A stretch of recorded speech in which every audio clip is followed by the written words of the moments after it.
Namoonni ashamteelee fayyadamuun gaafa isinitti ta'e gara dawwalii keessanii seentanii haala kanaatiin urjii 999 gootanii maslaalii tokkodhaan irratti ni dawwaltu. Sana booda ashamteelee argachuudhaaf mallattoo maslaalee tuqxanii gara fuula duraatti adeemtu jechuudha. Mallattoo maslaalee haala kanaatiin tuqxu ammas gara fuula duraatti isin dabarsa. Sana booda ammas fuulatti aanuuf kan jedhu maslaalee tuqxu ammas sana booda ashamteeleen jechuudha wantoota isinii dhufan keessa hin jiru yoo ta'e ammas gara fuula duraatti jechuudha kan dabarfattu jechuudha mallattoo maslaalii kana tuqxanii. Sana booda xiqqoo isin obsitu ammallee jechuudha fuulatti aanuuf kan jedhu ammallee ni tuqxu jechuudha waan achi fagaatee jiruuf. Sana booda akkuma argitan lakkoofsa 16 irratti kan argamu ashamteelee jedhee isinii dhufa kan isinirraa eegamu lakkoofsa 16 qofa tuquudha jechuudha.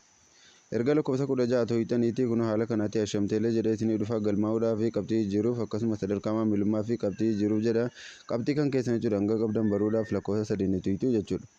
Sana booda akkuma argitan waan qabxii jechuudha gaalooyaaliitii kan hin qabu jechuudha 12 waan ta'eedhaaf isinillee haala kanaatiin ilaalachuu dandeessu. Namoonni immoo jechuudha ashamteelee akkamitti akka fayyadamaniif jechuudha akkamitti immoo jechuudha gara meeggaabaayitiif jechuudha daqiiqaa jechuudha itti fayyadamtaniitii jijjiirrattan namoonni hin beekne jechuudha yuutuub chaanaalii keenya seenuudhaan viidiyoo jechuudha yuutuubii keenya irratti waraabame waan jiruudhaaf viidiyoo sana jechuudha guutummaan guutuutti yeroo daawwattanitti jechuudha guutummaan guutuutti waa'ee ashamteelee gaafii isinitti ta'uu hin danda'u jechuudha.